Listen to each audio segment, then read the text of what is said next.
Assalamualaikum warahmatullahi wabarakatuh. Kembali lagi di channel saya, Nur Navia. Kali ini eh, saya lebih membahas ke jawaban dari UTS untuk mata kuliah algoritma dan pemrograman 1. Ini yang saya tekankan di sini adalah yang pertama, mohon maaf ya, kenapa kok saya buat dalam bentuk channel? Karena memang saya ingin mengembangkan semua. Jadi pesan pertama ke mahasiswa yaitu satu, fokus dengan cita-cita kamu. Oh, cita-cita saya ingin menjadi apa? Maka agar bisa ke arah situ berarti karena zaman sekarang itu masanya adalah sebagai mahasiswa, ya saya anggap sebagai mahasiswa karena saya ngajar sampean, berarti belajar dengan giat. Saya selalu menekankan ke kalian bahwa saya sudah memberikan materi semuanya di Google Drive, baik yang berupa, ini saya tunjukkan ya, baik yang berupa PDF ataupun PPT ataupun doc. Di doc itu sudah saya jelaskan di sini. Ya, ini link video pembelajarannya, saya upload terus setiap ini waktu, ya saya upgrade terus, ya. Kemudian di sini juga saya update terus, kadang kalau ada perubahan isinya saya pakai untuk membuat konten gitu, saya update di sini. Kok dicampur Bu buat konten sama mengajar? Nggak apa-apa, kan tujuannya sama, untuk memberikan pembelajaran karena memang konten saya terkait pembelajaran bahasa pemrograman, kecerdasan buatan, dan berhubungan dengan computer vision. Seperti itu. Sehingga kalau Saman sebagai mahasiswa saat ini, ya tugas utamanya ya belajar. Belajar apa yang sudah disampaikan sama dosen. Pahami apa yang sudah disampaikan sama dosen. Cara menyampaikan itu banyak cara. Ya, tidak hanya di kelas. Dan saya waktu di kelas itu pun sudah saya sampaikan, saya kasih contoh. Kalau misalkan LCD-nya enggak bisa digunakan, ya saya nyampaikan dengan tulisan di papan. Saya berusaha semaksimal mungkin untuk menjelaskan materinya. Nah, Saman itu tugasnya belajar. Nambah pemahamannya gimana? Oh, kalau nggak mau dari video saya, oh kalau nggak mau dari PPT saya, monggo dari sumber lain. Yang terpenting adalah saat dikasih tugas, harapan saya adalah itu semua sudah ada di file-file yang sudah saya berikan. Ya, semua yang saya sampaikan sudah ada. Harapan saya adalah sama mengerti apa yang sudah disampaikan tadi. Loh Bu, alasannya apapun yang kalian sampaikan ke saya tidak ingin tahu. Loh, kok gitu Bu, kok nggak ingin tahu? Loh, karena memang tugas Saman itu belajar. Utamanya sekarang adalah mahasiswa. Loh, kalau saya sebagai pekerja juga Bu, saya mahasiswa dan juga pekerja, wajib bisa bagi waktu yang baik. Karena memang pada saat Saman memilih menjadi mahasiswa, berarti tugasnya adalah belajar. Kalau Saman menjadi pekerja, ya juga harus bisa membagi waktu untuk menjadi pekerja. Itu yang saya sampaikan. Jadi alasan apapun yang kalian sampaikan adalah menurut saya itu hanya alasan saja. Ya, karena sudah saya sampaikan semua. Kalau sama enggak mau nyimak dari sini, silakan ngambil dari sumber yang lain. Yang penting adalah bisa mengerjakan, bisa memahami tugas yang saya berikan. UTS yang saya sampaikan, saya ngasih soal sesuai NIM digit belakang. Ini tes ya. Waktunya 60 menit, kerjakan sesuai NIM digit belakang. Saya mengapresiasi mahasiswa yang bisa mengerjakan walaupun nyontek dari video saya. Oh, berarti ada usaha. Tapi kalau sama sekali nggak bisa, nah itu berarti mahasiswanya malas.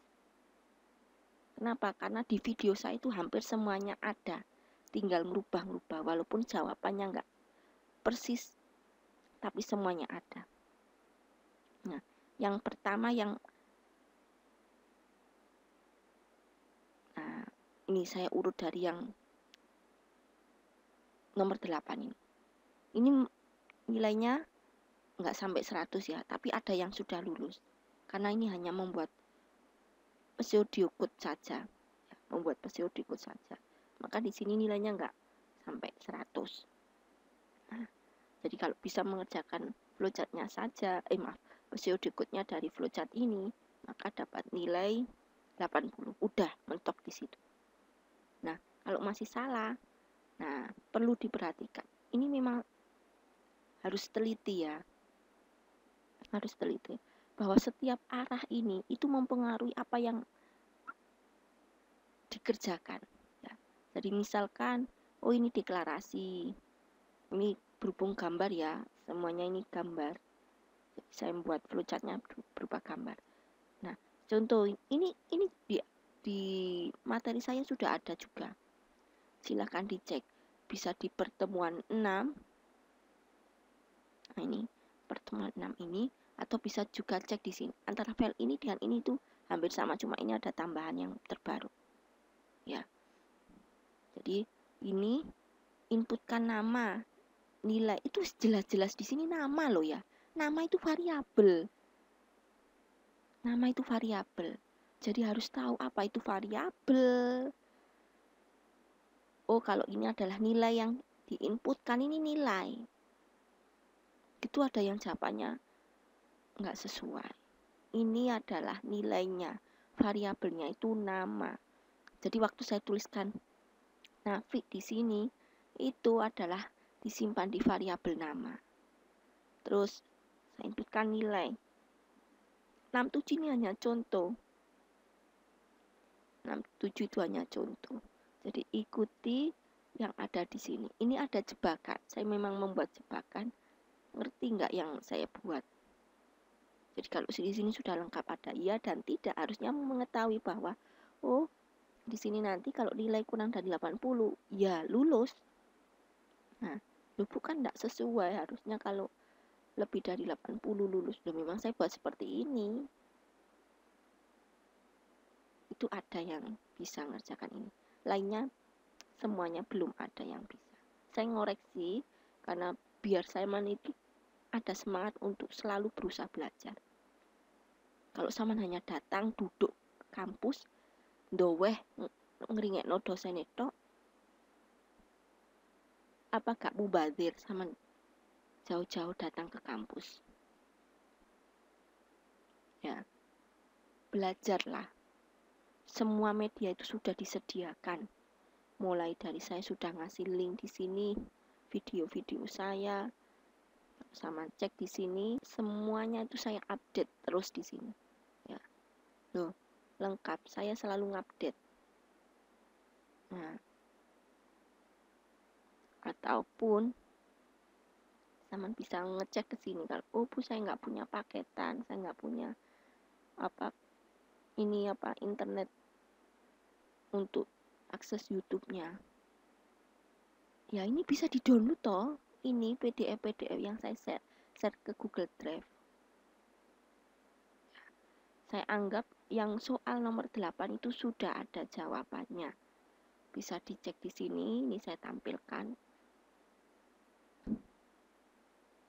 Kalau mahasiswa hanya mengandalkan teman, nuntut teman, nah itu bukan mahasiswa ya. Mahasiswa yang kreatif itu berusaha. Karena namanya saja sama sudah mahasiswa. Itu. Saya contohkan di sini lulus. Kalau ini nggak ada kondisi pengecekan, jadi cukup input apa yang kita inputkan. Ini ya. Maka terus ditampilkan. Ingat ini tuh deklarasi variabel nama, NIM, jurusan, fakultas itu deklarasi variabel. Jadi kalau variabelnya dideklarasikan seperti itu harusnya konsisten. Jangan dirubah-rubah. Saya sudah pernah nyampaikan di kelas juga, konsisten. Apa yang saya tulis harusnya kayak gitu. Karena ada yang asal dipersiskan yang ada di sini, nggak bisa. Nggak bisa. Yang nomor 8 misalkan. Ini itu sangat-sangat sederhana ya. Jadi kalau kita buat, saya taruh di sini, saya buat dari baru aja. Di sini kalau saya membuat flowchartnya dulu. Mohon maaf ya, tadi agak lama di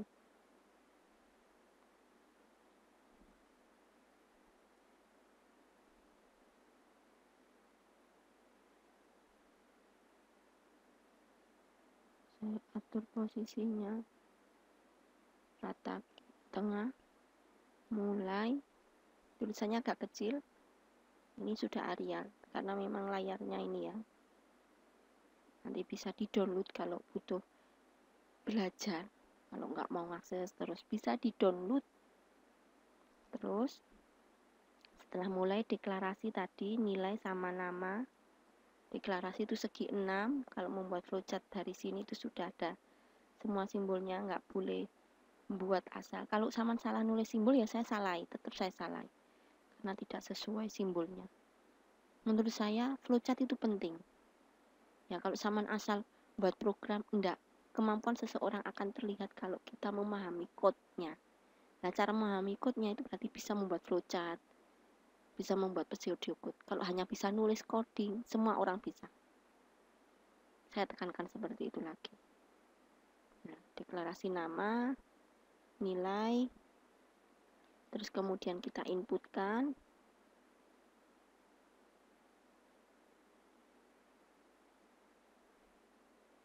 Biar berbeda bahwa ini adalah inputan, pastinya saya kasih keterangan input, nama, nilai. Selanjutnya dicek nilainya, apakah kurang dari 80, saya sesuaikan dengan yang di soal. Flowchart ini menandakan alur pikirnya. Kalau Saman hanya katanya, oh nggak penting, salah itu. Karena kelihatan dari sini. Kalau Saman flowchart aja nggak memahami, apalagi nanti membuat code-nya. Nilai kurang dari 80, betul, ya. Nah, berarti lulus. Nah, dibuat lagi simbolnya.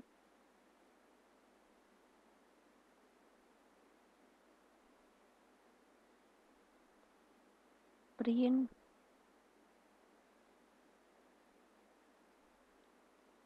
Nilai, maaf saya urut nama, nilai sama keterangan lulus. Nah, saya kasih petik lulus. Terus saya copy untuk SIM yang tidak.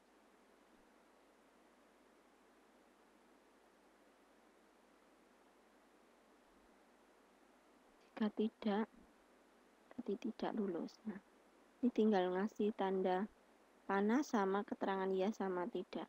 Ini kalau sudah selesai. Semua flowchart harus ada tutupnya, harus ada mulainya. Tutup itu berarti berakhir. Selesai. Udah, tinggal kasih arah panah.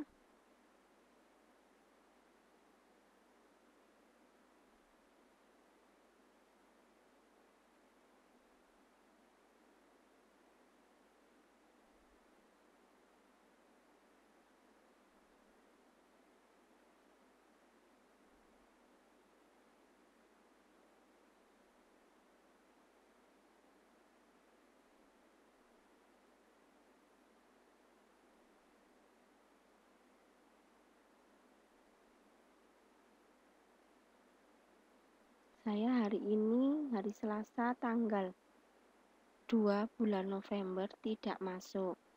Kok sering nggak masuk, Bu? Loh, saya ada alasan, yaitu saya sedang studi S3 dan hari ini waktunya bimbingan ke kampus UNER. Sehingga saya harus meninggalkan yang lebih prioritas saat ini adalah memang saya studi. Ya, jadi saya tidak masuk itu karena memang ada kuliah. Saya ada bimbingan ke kampus. Nah, ini penceng, sebentar.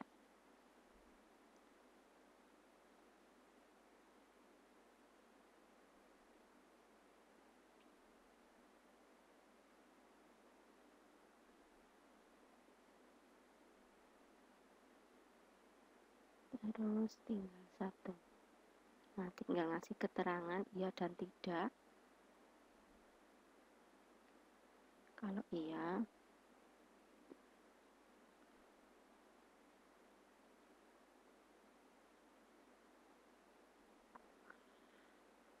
Kalau tidak,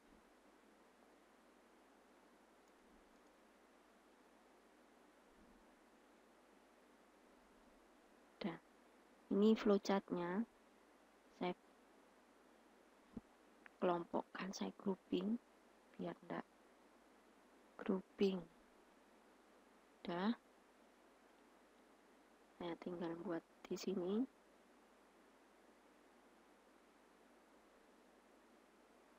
Pseudocode-nya. Yang pertama, sesuaikan dengan yang ada di flowchart. Di situ tulisannya mulai, ya ikuti mulai.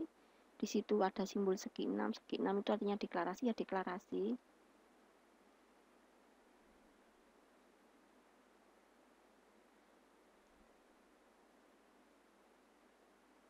Deklarasi nama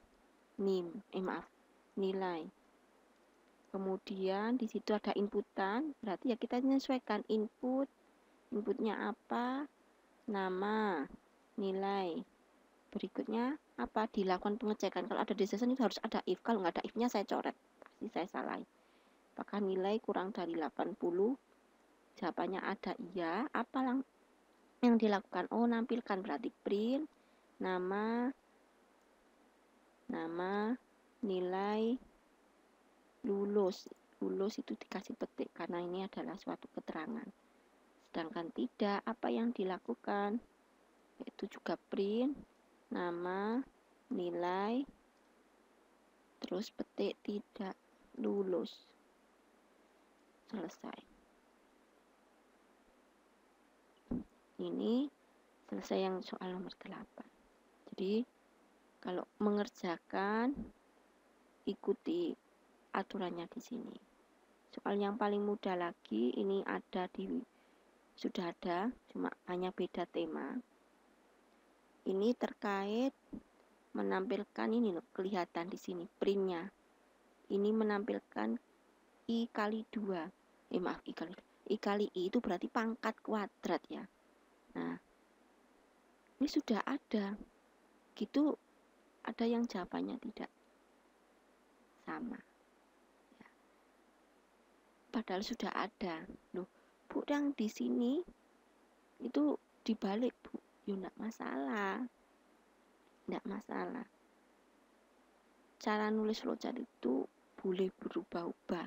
Yang penting intinya sama. Jadi kalau kita disuruh mengilustrasikan apa yang ada di sini, ilustrasi itu ya berarti disuruh inputkan, ini ya perintahnya.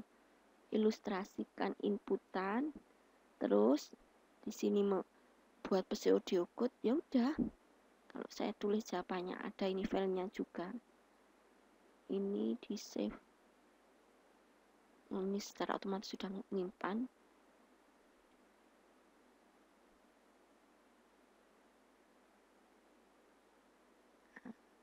Ini bisa diedit. Saya edit di sini. PPT saya juga ada. Berarti kalau sama tak rubah-rubah masih nggak memahami, ya memang dasarnya nggak ngerti simbolnya. Padahal sudah saya ajari. Terus gimana lagi? Aman orang IT loh ya. IT itu bukan hanya bisa nulis code, tapi bisa memahami juga. Memahami. Oke. Ini modelnya saya print I-nya ditaruh di bawah saat pengecekan. Nah, sedangkan yang jawaban saya ini ada. Loh ini loh ya. Kalau yang di sini saya taruh di atas, terus baru dicek. Yang benar yang mana? Kedua-duanya benar. Ya, kedua-duanya benar. Nah, terus maka yang harus saya kerjakan yang mana? Boleh ngikuti ini juga benar. Berarti kalau ngikuti ini ya tinggal ngikuti pseudocode atau ilustrasi dulu, yang ilustrasi. Ilustrasi itu berarti kita disuruh kasih inputan, inputnya sesuaikan, terus nanti outputnya apa juga disesuaikan. Inputnya di sini yaitu N. Oh, misalkan saya inputkan 5. Terus outputnya apa? Nah ini yang cari yang di print. Oh, printnya I kali I, ya udah. I ngikuti di sini. I pertama 1. Oh, berarti 1 kali 1, 1. Berikutnya, kan ini ada I plus plus. Oh, berarti I terakhir ditambah 1. Ingat ya, ada jawaban yang nulisnya kayak gini. B sama dengan B. Terus B min, gimana ya? Saya agak lupa nulisnya. B plus 2. Ini loh, ajarannya sopo. B plus sama dengan. Nggak ada, saya sudah pernah bilang. Kalau saya sudah nulis B sama dengan, ya berarti tulis lengkapnya. Misalkan B plus 2. Kalau memang B plus sama dengan 2, ya itu memang sendiri nulisnya. Ya. Jadi, insya Allah semua sudah ada. Sama tinggal belajar, nak. Belajar, oh. Sama punya HP itu digunakan untuk yang manfaat. Ya. Belajar, oh, nak. Masa Saman itu masih panjang sekali. Dan saya yakin mahasiswa TI itu tidak hanya di Lamongan saja. Pastinya juga ada di mana? Gresik ada, di Surabaya ada, dan semuanya itu butuh persaingan. Saman hanya leha-leha, nggak mau belajar, ngandalkan, sono coding di internet. Nggak bisa seperti itu. Ya, ini saya lanjut. 1 kali 1. 1. Berikutnya I plus plus. Ini loh, ngikuti yang ada di sini. Terus berikutnya I plus plus berarti 2 kali 2, 4. Berikutnya I plus plus lagi. 3 kali 3, 9. Berikutnya I plus plus lagi. 4 kali 4, 16. Berikutnya I plus plus lagi. Berarti 5 kali 5, 25. Dia akan berhenti kalau sudah di batas N. Nah, N-nya 5. Ya udah berhenti. Buat ilustrasi lagi boleh nggak, Bu? Boleh. Ini ilustrasi lagi. Ini inputnya. Inputnya itu cuma 1, yaitu N. Misalkan saya tampung dengan variabel N, terus saya inputkan 3, berarti outputnya apa? Ya, 1, 4, 9. Jadi 3 itu menunjukkan banyaknya data. N itu banyaknya data ya. Nah, kalau disuruh membuat pseudocode-nya gimana? Ya udah tinggal buat dong, ngikuti ini. Berarti mulai. Kemudian deklarasi. Kalau segi 6 itu deklarasi. I sama dengan 1, N. Terus input, N. Di situ ada pengecekan, berarti if. Jika I kurang dari sama dengan N. Saya paling nggak suka ada mahasiswa nulis I nggak dikasih titik. Jadi kalau itu I sama 1 saya anggap salah. Karena saya nggak bisa membedakan. Nulis yang teliti. Tulisan Saman itu dibaca saya. Nah, saya nggak ngerti, ya tak salahi. Ya, itu semuanya kalau nulis kecil ya ada titiknya. Belajar nulis bahasa Indonesia yang benar. Apakah I kurang dari sama dengan N? Ya, berarti jawabannya apa? Print I dikalikan I. Selanjutnya apa? I plus plus. Terus ada arah panah. Kembali ke nomor, di situ ke I kurang dari, berarti nomor 4. Jika tidak apa? Selesai. Udah, nak, gini jawabannya. Banyak belajar ya, nak. Biar Saman itu bisa memahami setiap yang ditulis. Saman nggak akan saya ajari membuat code-nya. Kalau flowchart aja masih nggak ngerti. Kenapa? Karena kalau hanya mengandalkan bisa nulis code, nggak mungkin Saman bisa menyelesaikan kasus-kasus lainnya. Jadi diasah dan diasah, dilatih dan dilatih. Untuk yang nomor 8, 9 selesai. Berikutnya yang ini, kalau titik-titik saya tulis di sini. Udah, ini sangat-sangat mudah menurut saya. Kenapa? Karena sudah pernah saya sampaikan. Saman kalau nggak mau mendengarkan di kelas saya, monggo nggak apa-apa Saman nyari sumber lainnya. Tapi saya jamin pada saat Saman ngerjakan soalnya bisa harusnya. Nggak apa-apa ngambil sumber dari yang lain, tapi kalau ngerjakan di saya harus bisa. Ya. Saman hanya nulis soalnya lagi loh, itu tetap tak salahin, nggak ada jawabannya. Saya koreksi karena saya ngoreksi. Ya. Di sini sudah pernah saya sampaikan, berulang kali saya tekankan waktu di kelas. Loh, di PPT-nya nggak ada, berarti Saman nggak nyatet waktu saya terangkan di kelas. Saman nggak masuk, bisa juga. Atau Saman hanya domblong toh.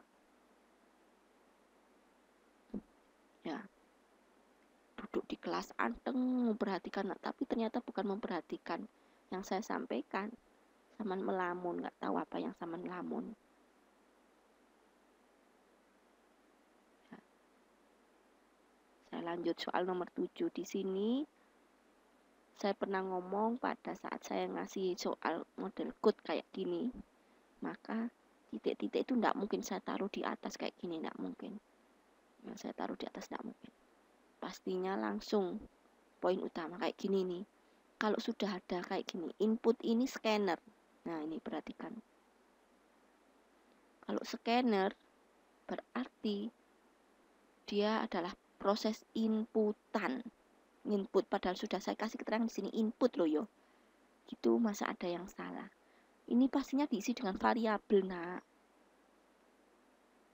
Ini variabel. Variabel apa? Oh, ini n. Udah, ini jawabannya n. Berikutnya apa? While itu untuk perulangan. Jadi perulangan itu bisa menggunakan for, bisa menggunakan while. Kalau menggunakan while berarti di sini ya kondisi pengecekan berhenti. Ini nilai awalnya. Di sini nanti step by stepnya karena semuanya perulangan baik menggunakan while ataupun for. Tolong diingat bahwa ada 3 kondisi, saya sudah pernah nyampaikan berkali-kali. Ya, ada di sini juga. Perulangan itu terdiri dari 3 hal, yaitu ini loh, saya blok. Loh, bacaan nanti yang di PPT saya. Udah. Terus berarti ini kondisi berhenti, ngeceknya berarti I apakah kurang dari sama dengan N. Jika iya apa yang ditampilkan, udah ngikuti ini aja loh. Ini nampilkan huruf A berarti huruf itu ini loh ini huruf. Ini variabel, Nak, bukan angka, bukan nilai, tapi variabel. Maksudnya variabel gak ngerti. Nah, terus berikutnya di sini apa? Oh, ini prosesnya dilihat. Oh, A ke B itu 1. Terus berikutnya dari B ke D itu selisihnya 2. Dari D ke G itu selisihnya 3. Dari G ke K selisihnya 4. Oh, berarti dia akan mengikuti. Kalau iterasi ke 1 ya ditambah 1. Iterasi kedua nambah 2. Iterasi ketiga nambah 3. Iterasi keempat nambah 4. Oh, berarti ya di sini huruf plus I. Udah, ini jawabannya. Nah, di sini I-nya biar bisa looping terus. Looping itu berarti iterasi. Bisa pindah dari 1 ke 2, dari 2 ke 3 berarti I plus plus. Wes, mari. Nah, kalau disuruh membuat flowchartnya, saya buatkan di sini. Ada kok contohnya. Kalau nggak ada ya bisa tinggal nulis. Nah, ini tadi yang lulus sama tidak lulus. Bisa dibuat seperti ini, bisa. Tapi ngikuti soal saya aja. Ini hanya sebagai sumber latihan saja. Saya buatkan di sini flowchartnya. Sebentar, saya ngopi yang ini biar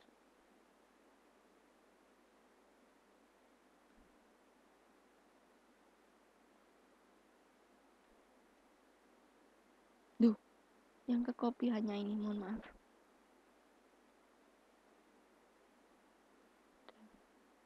Soal nomor 7 tadi ya. Nah, kan disuruh membuat flowchart sama apa ini?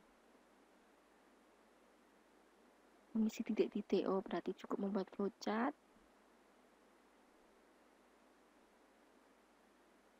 Saya ambil yang tadi aja. Saya tulis pseudo code-nya dulu. Di sini deklarasi huruf IN. Udah. Mulai deklarasi huruf sama dengan A, terus I sama dengan 1 sama N. Kemudian disuruh input N. Setelah selesai input N, apa di sini? Melakukan pengecekan while, berarti buat if apakah I kurang dari sama dengan N. Jika iya, apa yang dilakukan? Menampilkan huruf. Iya. Berarti print huruf. Terus berikutnya apa di sini? Huruf nambah I, berarti huruf sama dengan, saya tulis lengkap kayak gini ya. Kalau nulis lengkap kayak gini, ya seperti ini. Nggak ada matematis, aduh jawabannya seperti apa gitu ya Allah. Nah.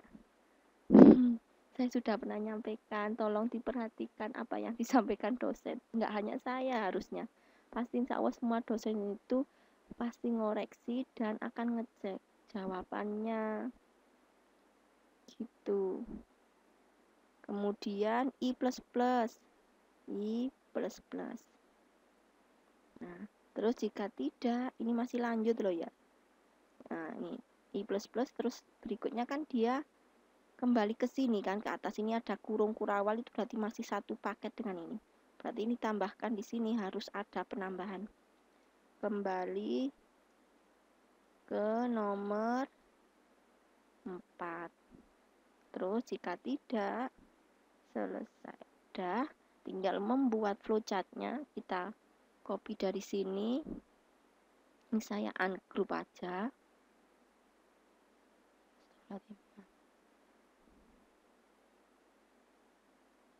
Ungroup mana ya?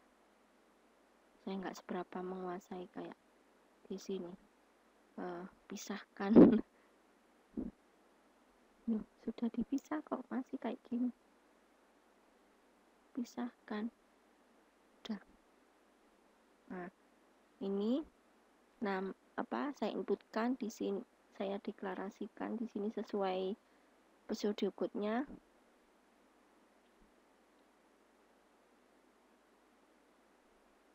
Yaitu huruf sama dengan A awalnya, terus I sama dengan 1 dan N. Yang diinputkan adalah N. Terus jika ini astagfirullahaladzim, apakah I kurang dari sama dengan N? Ya, apa yang dilakukan? Print huruf.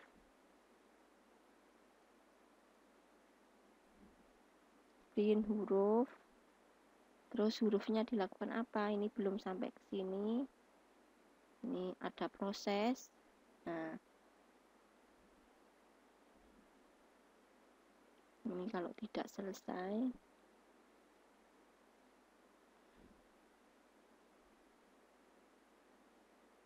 yang ini arah panahnya saya taruh di tempat lain.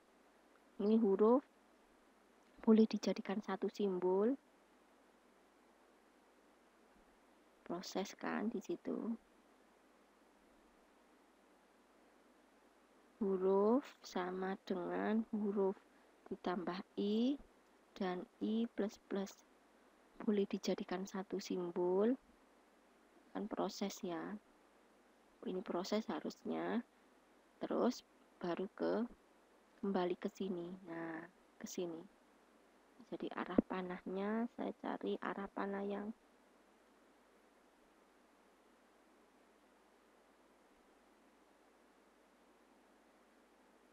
nah, kemudian ini kasih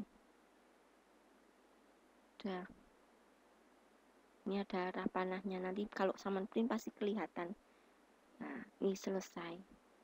Jadi arah panah ke sini menunjukkan bahwa dia setelah I++ melakukan pengecekan lagi. Ini flowchartnya. Mungkin itu dulu yang bisa saya sampaikan. Nanti banyak belajar, pesan saya pokoknya banyak belajar. Kalau Saman pernah menyepelekan mata pelajaran satu aja karena niat Saman jelek, insya Allah malah Saman akan kesusahan sendiri. Maka niat itu ditata yang bagus, niat yang baik, insya Allah dikasih yang terbaik oleh Allah. Mungkin itu yang bisa saya sampaikan sebelumnya. Mohon maaf, saya selalu menasihati karena memang untuk yang terbaik buat sampean. Assalamualaikum warahmatullahi wabarakatuh.